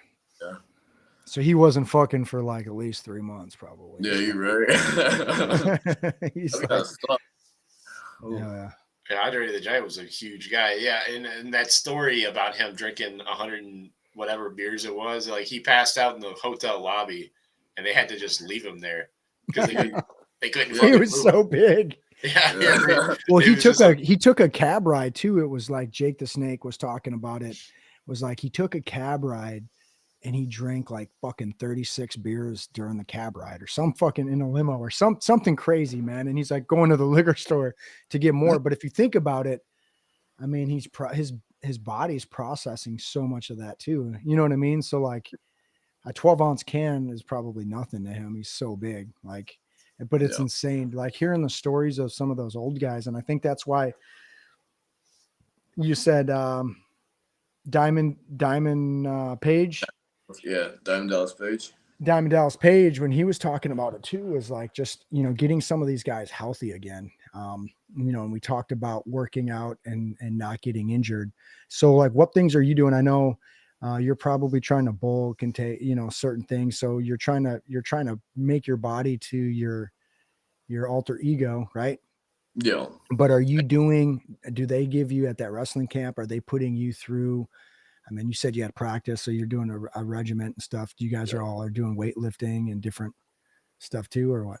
I do Pilates where I can, man. Pilates ain't bad. Joseph Pilates, yeah. Oh yeah. Yeah, like when I first started, because they actually it was at the school where they kind of like got us to do a few lessons there, and So for the acrobatic type balance, core strengthening, for those of you guys that don't know Pilates, but it's not just like yoga or anything like that, but yeah, no, it's definitely a lot tougher than it appears, you know. Like first day I was expecting, you know, like, oh, I lift weights, I do big man things, I can do this, no problem. And you know, like a lot of even like the more jacked shredded guys, you know, we were feeling it, or definitely our core it kicked our ass a little bit, you know. Never taking it easy. It's still like a beginner course, so God, I couldn't imagine what those expert courses were, but yeah, I still do Pilates every now and again. well, you need the stabilizer muscles for a lot of that. And I think that's where a lot of people get a little confused on like how much you can bench and how strong you are. And then once you start getting into certain grappling arts, and you coming from the wrestling thing, you probably know, like you could bench a lot, but if me being 165 pounds, it rolls with the 220 pound guy that can outlift me all day. When we start grappling, that person, if you know, I've been doing it for 15 years, you're going to be pretty surprised on how fucking strong a little 155 pound dude is when it comes to the stabilizer muscles. And that's why a lot of gymnasts, you know, are really strong. And I think Joseph Pilates was kind of looking at that and kind of came up with, why are these people so strong? In a sense, it's that core. Like a fat guy could be fat, but he could be in really, really, really good shape too, and do flips and, you know what I mean, and all that kind of stuff. So I see like the acrobatics and all that kind of stuff, and having the balance, because like you said, you really have to have balance, otherwise you can hurt each other, right? When you're all feeble and you know. Yeah, if footed. If you're going for a slam, like if let's say you're going for a jackhammer, and if you lose balance and drop the dude on his head, like you could kill a man, you know, just because you didn't stabilize, just because you didn't balance or support him. And everything we do, it's got to be safe. So they're putting their lives in your hands when you give them a bigger move, when you do like even like a pile driver, just like like they're really not too hard. But like, let's say you have all your adrenaline pumping. If you're not able to relax, because you have to stay relaxed. If you're gonna give a big move, as nasty and bad as that move is gonna look, you know, and it's gonna sound and make the crowd pop, it's gonna, like, the people giving it, everyone's relaxed, everyone's breathing, everyone's just they know where they're at. You got to learn to exhale so you don't fucking break someone's floater rib. Yeah. If you let that adrenaline like overtake your body, and if you just go just because, you know, it's pushing you to do it, then you're probably gonna end up hurting him. You're gonna, or him or her, or whoever you wrestle, you know. It's like, and I've, you know, being, you know, still newer, I've had that a couple of times where I'll be doing like triple leg drops, and on the third leg drop I'll go to do it, and I'll accidentally place my hand underneath my leg because I'm just so, you know, jacked up on adrenaline that I'm not even thinking. and like maybe it lands on their head or something, it gives them it gives them a bruise or something, not too bad, but just enough to I got to remember, like, hey, I'm the one that's got to be in control. Like my adrenaline can't control me. Like it's such a paradox. It's a difficult thing to explain because you have to maintain this fine, delicate dance, and you're literally being just pumped full of testosterone and adrenaline at the same time. So it's like all your insides are just telling you to go, go, go, and you got to just pull it back and be like, You got the crowd. Yep, you got the crowd chanting, and because the crowd's gonna try to dictate. The crowd's gonna, like whenever you're like, if you're getting choked out and they want you to get up, they're gonna try to dictate. They're gonna try to make you get up, but you gotta get up, and you gotta let them wait for you to get up. Like you tell them when you're when you're ready. You don't let them tell you, because otherwise then they'll be dictating the match, and then it'll just be flips and shit. Now I know Andrew wants to ask this question because he was bringing it up earlier. So what do you think about like little people wrestling? Midget? So Dustin actually, I was talking we talked about this literally a week ago. Dustin says that the little people or midgets or whatever they like to be little willows. Yeah, they're actually really heavy because I think it's because they have such a low center of gravity, or like they're such such compact little dudes that when you try to pick them up, they actually feel like a lot heavier than they are. It's all concentrated weight. They have the same mass as a normal sized person. It's just all compact. Oh yeah, it's all compact. So he's saying that they're really heavy to wrestle, and I don't know. I've seen some matches, where like, man, they be doing like when they throw them, they're just like spinning in the air. Hell yeah, like Wee Man shit. You got that's that's gotta be like, I can't imagine taking bumps like they take bumps, because like proportionally, if I were to be thrown like they're thrown and land on my back like they land on their back, like I would have back problems already, and they just yeah, but their midsections are almost as long as your midsection. So you can't be like, hey, the length of their whole body, it's not the same proportion, right? You throw a midget 10 feet, you know what I mean? It's not like you being thrown 20 feet. You know what I mean? It might be like you thrown 12. Not gonna lie, brother. I don't know math or science. Midget math? What's the math? What's the math on throwing a midget? Right? It's like pretty sure it's a formula. And sorry to all the people, the little people that are watching. We don't mean to hurt anybody's feelings and stuff like that. We actually I find it fascinating. And if anybody that's a midget or a little person that wants to be my friend, please let me know, because I need a wee man in my life for sure. So but are you guys, I mean, I know there's those shows too, so I was just kind of curious. Are there any crazy the little leagues, or what, I don't know if they call them, the little wrestlers and stuff, because I know they tour. Have you been to any of those shows too? Or I have I've never been to a little people wrestling show. I mean, they just call it midget wrestling, so I think they do call it midget wrestling. Yeah, they don't give a fuck. Yeah. No, there's no political correctness in the midget wrestling world. Yeah, there really isn't. Like, I don't know. It's kind of like where I like where I like wrestling at, like in my over here. I mean, we're not like, no one's an asshole. No one's gonna haze you or say some weird stuff, but I don't have to worry so much about like watching my like all my political correctness. It's kind of like like the same. Be respectful. Don't be a dick. You know what I mean? Exactly. You can tell when someone's saying, because they're just being a dick, rather they don't know any better, or they're ignorant. Yeah. And I'm grateful to be in my school, man, because there's a lot of schools out there that they it's like very old school mentalities where they'll like haze their dudes. Like if they're brand new, they'll just have them stand there while they slap the shit out of them. Like it's really unnecessary, like I don't think that helps anybody at all. It's kind of like the Marine Corps in a sense when you look at it. You know what I mean? Yeah. some jiu-jitsu places are like that too. They do hazing.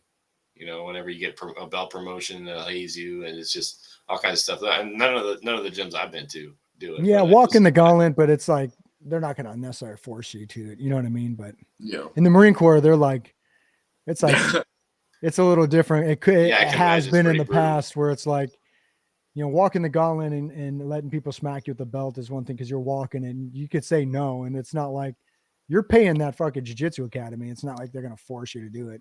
You can be like, fuck you, I'm leaving.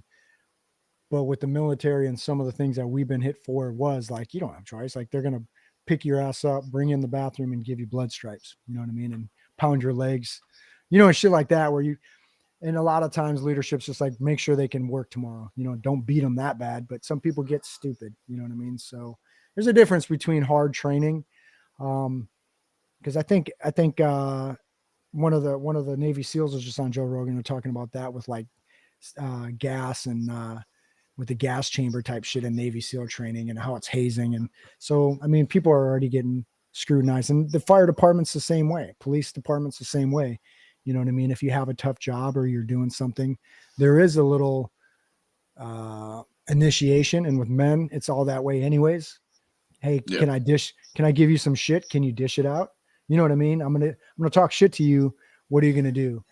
If you start talking shit back to me, guess what? You're accepted as a man. You know what I mean? But if you're a crybaby about it, then you're kind of like, oh, you know what I mean? So I could see that. Yeah. I mean, I know New Japan, so they're new, like New Japan, the way that they have kind of like a structure where you can apply like in the United States to go to train in New Japan. You pretty much, you start off like, I think it's like a white shirt. You wear white pants and like white shirt, and all you do is you clean, you do chores for the house, and then you're pretty much just like the house bitch until you can prove yourself, and then you can like start to wear like black, and then you can start getting you get a name, they give you a name, and then you actually start getting matches once you prove yourself to that point. So I think a lot of it's culturally, like Lucha Libre has its own, you know, its own doctrines, its own way for them to move up the ranks. Here in America, it's really it's a lot different here. Where both Lucha Libre and like New Japan, they have some type of hierarchy, some type of rank structure that you kind of you have to pay your dues. You know, get to a certain level. You know, pay your dues there, and then kind of slowly build your way up. American wrestling is anybody's got a shot at any time as long as they can kind of prove it. So I don't know. I guess that's always been the way America is, though. It's just just new kids off the block will come out of nowhere and just rise to the occasion. So you can get a call up to be one of the no-name guys that took a match against some of the stars.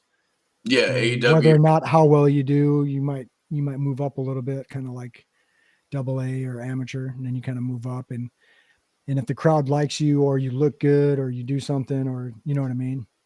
Yeah, that's exactly what like AEW dark matches are. They get recorded like before the actual shows, and then they get put on YouTube. But they're part of AEW, and then there you're pretty much somebody has got you a position, like somebody got you on there, got you a shot, an opportunity because they saw you or they saw something in you that made them believe that like, hey, let's just put him in here and see how he does with somebody else. And you could be going up bigger, against bigger names. It might just be a squash match where they beat the shit out of you, beat you in 5 minutes. But that's still 5 minutes of you, like wrestling somebody. Mm-hmm.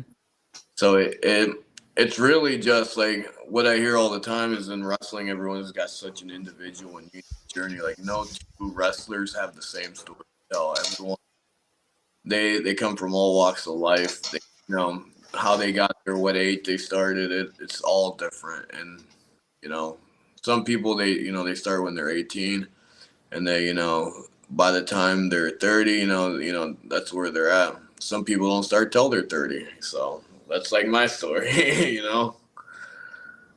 So I don't know, man. It's just fun, you know. It feels good to have that sense of purpose, to have that drive, you know. Every day when I wake up, like I work at a hotel, you know. I hate it. I hate my day job is just it's just full of people who are inauthentic. I can tell on their face that everything they're saying to me is just, you know, some script they read in their head, or you can just feel all the fake people. Because I work at a hotel, I'm not gonna say which one, you know, because I don't get fired, but maybe I do, but but I don't know. It's just It's going to be the worst day that hotel history. He's fucking Axl Voltage. To be Hell running yeah. up and down the hallways, fucking body slamming people. I think about it sometimes. I Got to don't make know. some videos. Got to make some videos of like something funny where one of the wrestler breaks into where you're like working or something, and like you guys fight right there in the. Yeah, man, I pictured you as a bouncer at a club or something. Yeah. It might be a job maybe sometime in the future if this hotel gig don't That's how pan John out. Danaher started that way. I don't know if you know who that is. It's like he's like the mad scientist of jiu-jitsu. He was a bouncer for a little while. So Hell yeah. So when you guys are coming up with some of these scripts, I know you're at the school. So when they go and when you start wrestling for an organization, what's the pay like, and what is the organizational structure of like? Do they just have screenwriters, in a sense, that write these things, So a mid storyline, and you guys kind of just hey, I'm going to win, I'm going to lose, and you guys dictate the flow, right?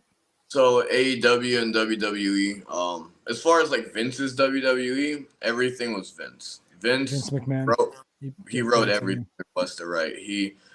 There was really no creative input unless you were like one of like the superstars. If you're a superstar in like WWE, then yeah, you get a little bit of pull. You can make it go your way. You can kind of give him, you know, like ideas.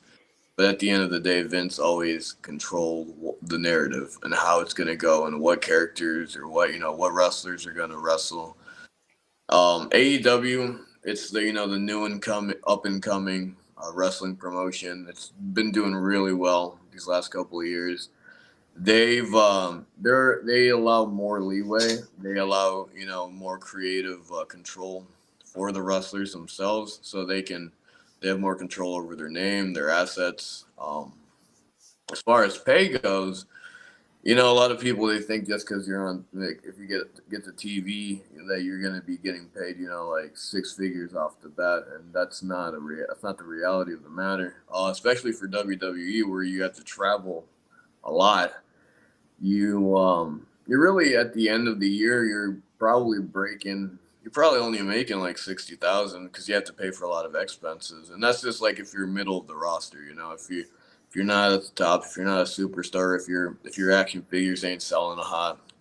The thing in WWE that makes people money is pretty much video games. Video games is the number one money maker. If you have your name in a video game, especially if one of the newer ones, that makes a lot of money. So like that just turns into like a royalties thing where you just make a couple of cents on each one or whatever. That's when you start getting into like the millions. That's like when you get like those superstars. Everyone wants like the John Cena action figure, Undertaker. It's just big money. AEW, it's the same kind of pay scale. The only difference is AEW currently does not have a video game. So if you're gonna like rate them by like which one has the potentiality of paying more, WWE, just because you have the ability for video games. Once AEW gets out, video games, I'm sure it'll be probably very similar. But then WWE wrestles like probably four or 5 days out of the week, because they're constantly traveling. They're going through different circuits, different towns. AEW only wrestles, like, the wrestlers only wrestle maybe 2 or 3 days out of the week. So AEW is actually better maybe for longevity if you want to protect your body and if you aim to do it for a longer time. WWE is probably the better place if you want to get training in. Like, if you want to wrestle all there is to wrestle and go, just put in the work. And Dustin told us that too. As much as all the like the long days and the long months and years were in WWE, he said he wouldn't be the wrestler he is if he not gone through that. You got to put yourself through the fire to forge the person you want to be. So Which sounds very similar to a lot of different athletics where in combative sports like MMA, it's not a lot of money, at the amateur and low professional levels until you get into like even the UFC. There's still going to be, you're just breaking the poverty barrier in a sense where you're trying to pay for a manager, nutrition, gym memberships, everything else that goes with it. And in order to chase a dream that might not come to reality, right? You know what I mean? So it's inspiring for sure to like hear you chasing the dream, because that's it. You know what I mean? Like you're chasing that dream, and that's should give you happiness. That it money does. is not going to be happiness. You know what I mean? But Yeah. finding some way, and I know you will because you're a smart guy and you are creative, that there will be a way for you to make even money or do something or do some kind of skit or do some kind of you could do a YouTube channel or anything like that kind of goes off with it. You know what I mean? Axl Voltage is 9 to 5 at the hotel, but you know what I mean? At nights, you know what I mean? And like come something that's entertainment, and that's what it is. You know what I mean? And that could sell something more. I mean, just look at what we can do now, like with this podcast or any podcast. You could create whatever. Will it suck? Probably. You know what I mean? We only have like 90 followers or something like that. But you know what? At the end of the day, the money doesn't matter. The notoriety doesn't matter. The numbers doesn't matter. It's having the fun, pursuing something, doing something with a friend that we created, that we can do this, which continues to keep our friendship. We can talk a bunch. You know what I mean? And then also telling other people's stories. Your story is going to be told here forever on YouTube until I get taken down or whatever. But maybe someday you have little Axl Voltages and shit and little AC/DC currents running around, and they're going to see this and they're going to be like, dude, this is my dad or my grandpa back in the day when he was on this podcast. And I think that's one of the reasons me and Andrew wanted to do this, was like, everyone's got a story and it's cool. And then also with Andrew's kids, he gets to see them talk to all these people every day, gets to see him turn into fucking Andrew Savage for Andy Savage. Yeah. Man, no, 100%. That's awesome, man. So I'm sorry, what was the point that you were making right before Brian was talking? I just completely went blank. About money. He was talking about the money and what it is and how. Yeah. Okay, I remember. So I, one thing I would say is like you could probably utilize the social media, get on TikTok. I mean, I think the next big, star is probably going to come. Yeah, 100%. If you can get a good following on social media, that's good. That's going to grow your following. I mean, it's an organic, fan base. And you develop your Axl Voltage, Axl Rose. I'm sorry, Axl Voltage persona, through TikTok and through those channels that people are using, and I mean, I really think that could really propel you in a lot of big ways, big for time. sure. Oh yeah, who's the guys that box, those brothers? The fuck that fought Mayweather and all that and different shit. You know what I mean? The YouTubers, dude. Yeah, Jake Paul and his brother, like the same thing. Like, look at them. He was a pretty damn good wrestler. If you've seen him up on, did you see his brother? I guess. Yeah, he's pretty fucking good. So like, but look at how they got famous. You know what I mean? So it's true. You can be your own dictator on how famous you get. You know what I mean? Yeah. No, I definitely. Social media is something I'm still learning to tap into. Like for the most part, I never really had many social medias, just because I always tended to keep to myself. And whenever I do share information, I like to accomplish it first, then share second. 100%. Yeah. So, but it's work on getting good at wrestling and then do something. You know what I mean? I get you. Yeah, exactly. Yep. I got a show coming up like in a month or no. Week and a half, actually. I say a month, but I forgot that those weeks had already passed. So it's like a week. Yeah, like I've just been so concentrating, I just forgot about the days. That's the Corporal Vogt I know.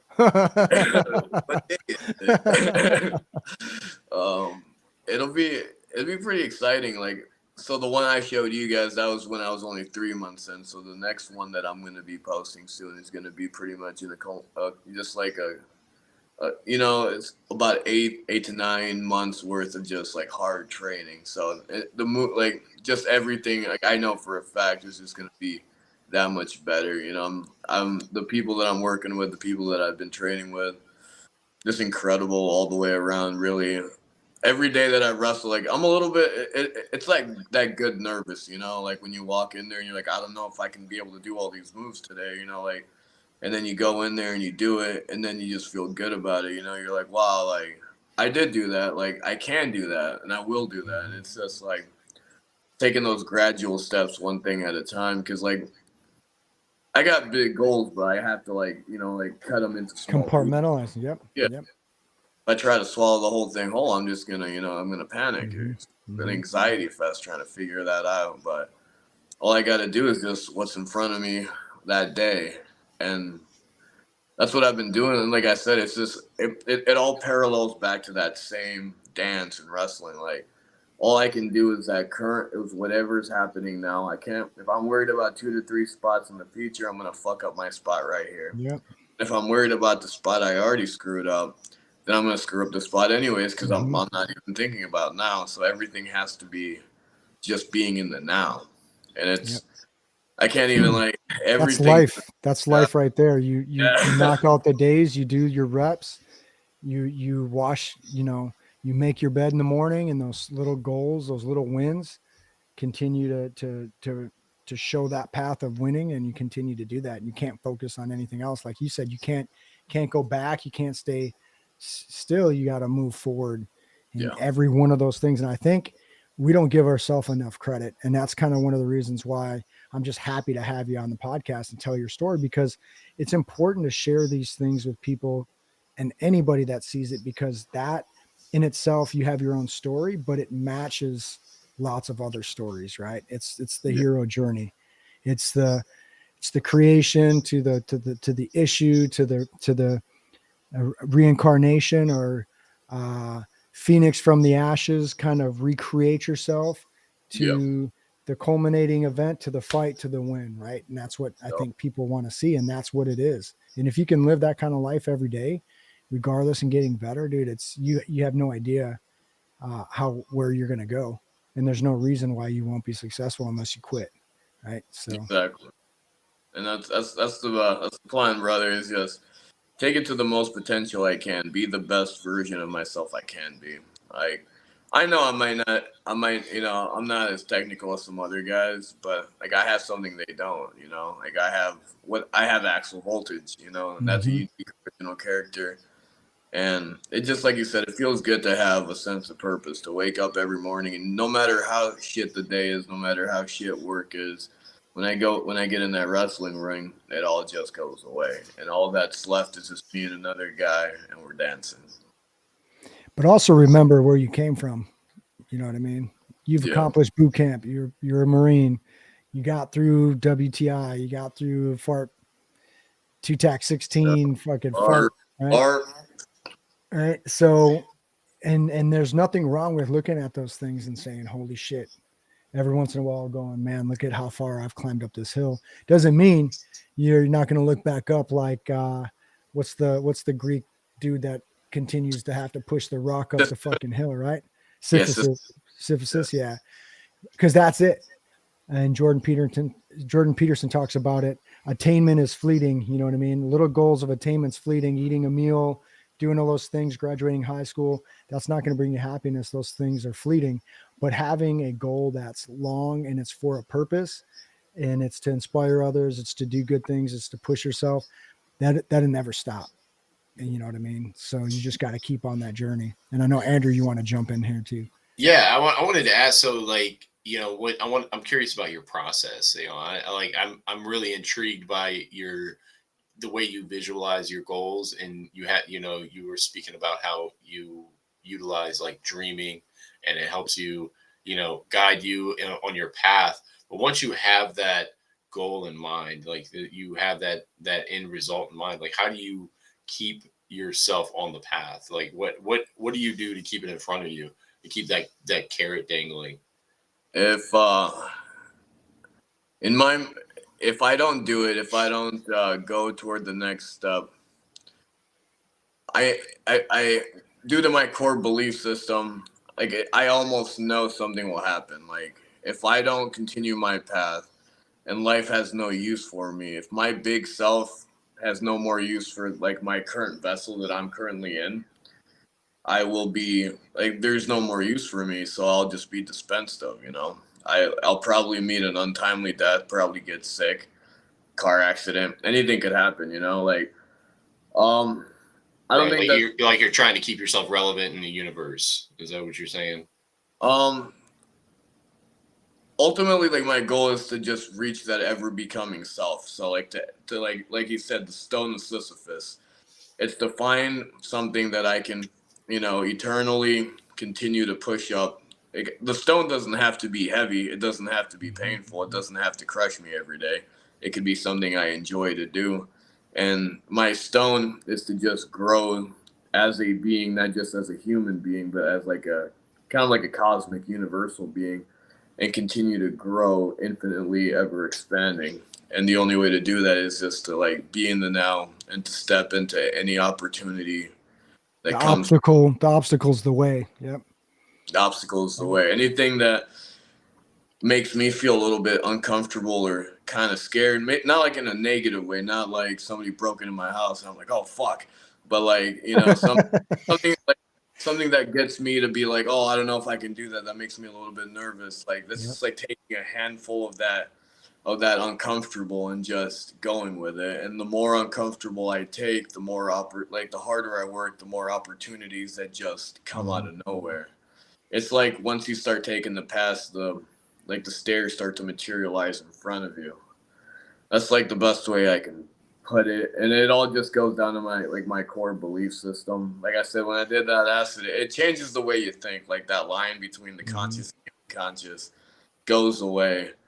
And you just see things for what they are. And like once I had that experience, I just knew that like all those times in my head where I had these intuitions telling me to go or telling me to do things, or I had dreams, like it's like it affirmed all those things for me.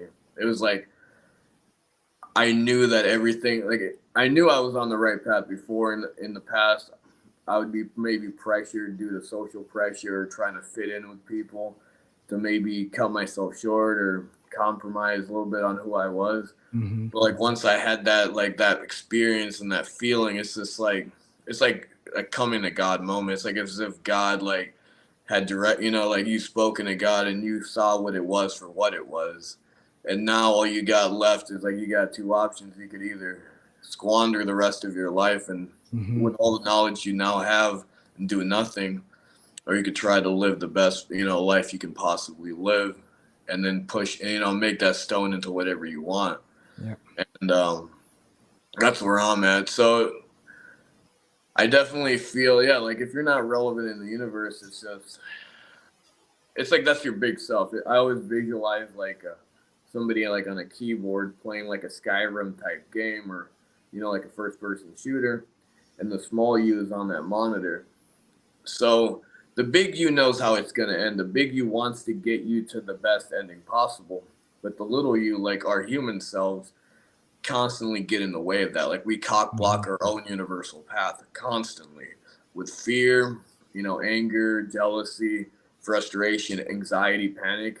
It'd be like if you're playing in like an Elder Scrolls game, and all you got to do is make it to the end of like whatever dungeon you're in, and then there's a person in that room, and for some reason, instead of just going through the door, now the character's like, oh no, what will this NPC think of me? What will I think of me? What, you know, and then the character starts to panic, and like the big you is just like, dude, just go through the fucking door, just go there. So like the big you knows, and you know the big you wants you to go where you need to go. It's just, it's our brains that always get in the way of everything, you know, like. Yeah, and I think that video game analogy is really good. I think we used that in the past on a different episode. We were talking about just being, you know, you're either going to be the the main character in your own life, or you're going to be an NPC character in somebody else's game, you know? And it's like, you got to make that decision, you know? So what's, you know, to come for Axl Voltage? What do you see in your future? Well, I do. I'm gonna go as far as I can, push it as hard as I can with the wrestling, and I know for a fact, like, I'll make it on TV. Like, I'm not trying to be cocky or arrogant. It's just I know where my work ethic is. I know the people I'm training with, the coaches, the people I've now surrounded myself with, and it's just about reaching that point in time where that's where I'm at. You know, in a year's time or 9 months, I've gone like. Before this, I wouldn't have had this much confidence, you know. I used to not really be the big on confidence. Like, Axl is still growing into Axl, you know. It's like now that persona, that alter ego, that confidence that I could only have when I was him is actually just becoming me now. So it's like I'm growing into the character the person that I want to be. And yeah, my goal is to learn the craft to the best of my ability and to push like every facet of my being into that. I also want to continue to do some short films. I think I could combine short films and pro wrestling. I don't think there's not many people I think have done that in a very cinema, like with like a good cinema type, quality type work. Like some fucking no holds barred. You What's that smell? Dookie. Yeah, it's awesome. And I don't mean to keep beating the same drum. Honestly, everything you're saying to me, man, I see like, I'm not like hung up on TikTok, but like, I think like TikTok being the platform that it is right now, and they just extended the amount of time that you can put into the videos. It used to be like 2 minutes or 3 minutes. Now I think it goes with 5 minutes, 10 minute long clips. Yeah. You being a creator, I mean, you have that creative background and you have that's your forte, being able to put out video content, like that. I mean, that could just be one of the many platforms that you could pursue, yeah. And I mean, being a creator like that, I mean, I think you could really push that persona on those types of platforms, because you talked about being. Go ahead. Yeah.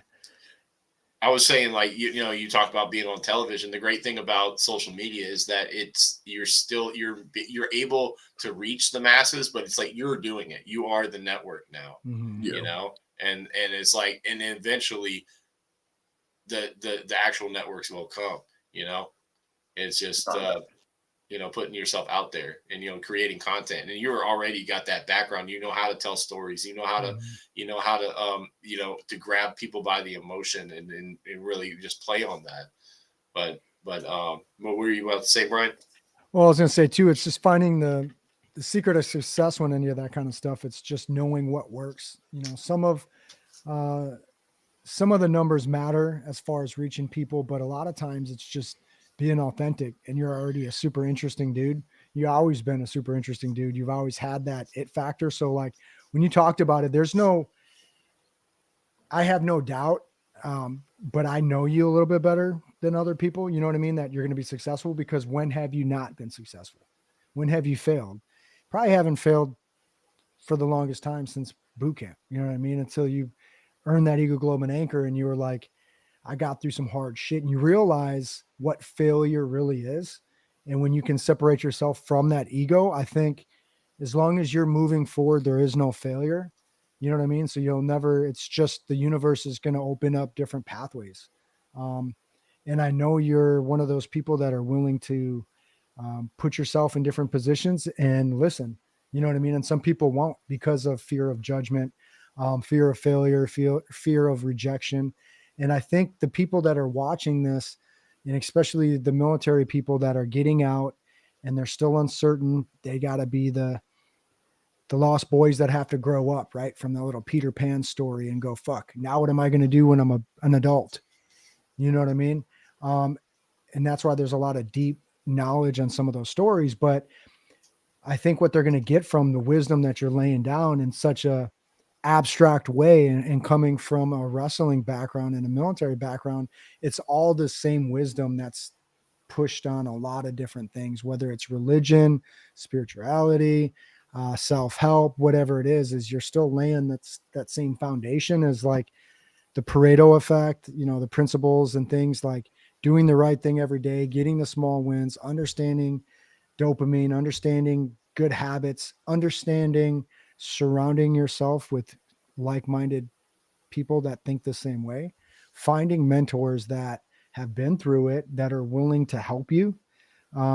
I think all of those things are super important. And I think the people that are watching this is the reason, you know, why we started this podcast was for that, was to, no matter what your status in life is, you have a story, you're a human being, you're a light that can bring things to anybody and everybody. You know what I mean? You don't know the story of, you know, your vulnerability and getting out and where you were. I just thank you for sharing that, because I think that's huge, man. And I don't think we get that enough. I don't know what you expected of the podcast interview and how it was going to go down, but I just appreciate you having, to me, I feel like a big brother where I'm like proud, you know what I mean? Like I got love for you, and I'd known you. So like, it's like a little brother that I'm proud of. And I feel so happy for you that you're living life and you're doing what you want to do on your terms. And I hope all the success for you, man. And I hope you're on TV and I'm like, yeah, that motherfucker right there. Yep. Yeah. He can't drive a Humvee for shit. So You know what I mean? And those fucking date shakes down there. That's like my fucking cousin. You got Jenny. And we don't have to go too far in the past, but I know you from a certain thing. And it's like, I love that you're such an interesting dude. And I hope you never lose that. You know what I mean? Don't cut the hair, because the hair is powerful. You know what I'm saying? Oh, hell yeah. So I don't have anything else that I really want to wrap up. I know Andrew probably wants to try to plug some of your social media stuff. Also ask you like where we can find you later too. So I'll let Andrew kind of close us out. But I just want to say thanks again, man, for being on. Oh yeah, man. I really do appreciate you guys having me on. It was a really fun interview. You know, I think it's really good to definitely share my story. Like you said, there's a lot of people transitioning out who will have that, you know, loss of identity. If I know my story, everyone's got a unique story, everyone's got a unique journey. So I know mine won't be exactly like everyone else's, but if they can find something, they can, you know, get a little bit of light, you know, at the end of the tunnel, knowing that, yeah, it's gonna suck maybe a little bit when you get out, once that honeymoon phase wears off a little bit. But hey, you know, just find something, you know, take a breath, find something, you know, like life ain't gonna just end all of a sudden. Take a breath, find something, and then just reapply yourself, you know. Learn, like it's all about learning the dance all over again. So I want to do one thing too before I'll let Andrew close us out. Is for the next guest, what's one question that you would ask for the next guest? It could be anything. And I seen this on another podcast, and I'm gonna fucking straight steal this shit because I think it's cool. It gives the ability to bridge the next guest to the next guest, and then they'll have to answer it at the end. So you'll be the first one since episode 10. You'll be the first one that's going to bring this to the next one. I guess, what would you do? You wake up in the morning and you see like 5 asteroids all plummeting toward Earth, and there's 24 hours left of, you know, existence on this on this planet. What are you gonna do? You know. So what would you do if you looked up and you knew an asteroid was coming and you had 24 hours? How would you spend your day? Spend 24 hours, you know. It's any way you want to do it, any way you want to spend it. That's a solid question. I'm gonna start asking myself that question every day. And now you're gonna say, and then why aren't you doing it now? Is that what you're gonna say too?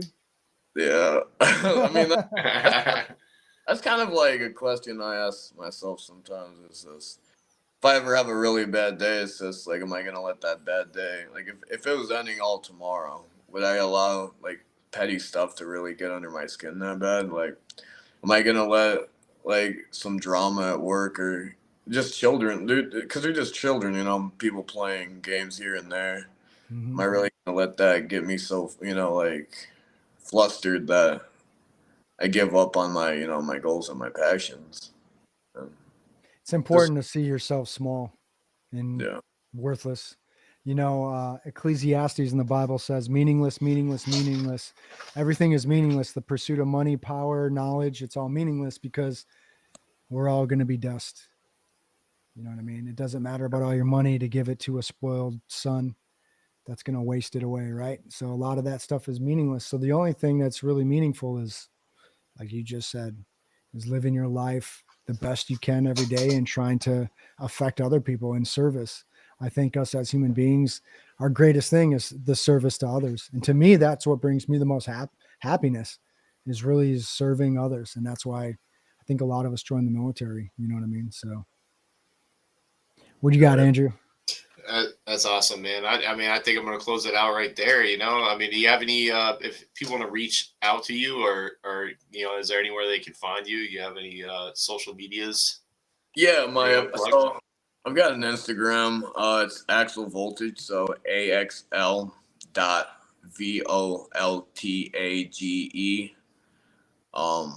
That'd be my Instagram handle. I've got on Rhodes Wrestling Academy on their YouTube page coming out. I think was it November 13th will be my next match will be posted on that. It'll be like a 6-man tag, so I'll be once again Axl Voltage facing, you know, 3 other dudes and doing the cool people stuff. So Hell yeah. That's awesome. Yeah. All right, man. But yeah, man, I just really appreciate you guys having me on. It's been a really good time. Yeah, man. Well, I appreciate you coming on, man. You're a really interesting dude. So I'm looking forward to having more conversations with you in the future. Oh, hell yeah. Definitely, yeah. Looking forward to seeing you wrestle with. You know, I'll take my kids to see you one day. Oh yeah, I'll definitely when I get my first tickets to some big events, man. You'll be the first dudes I send them out to, brother. Nice. Yeah, don't cut off real soon. I'm gonna wrap it up, but don't end the call because I'll talk to you afterwards. But hey guys, thanks for tuning back in. If you're listening, make sure you hit that like, subscribe, share. Make sure you're following Axl Voltage and that you're following his wrestling career as he becomes famous and he's a badass. And just thanks again for you guys tuning in. And until next time, Charger. stay righteous. I gotta put my phone on the charger.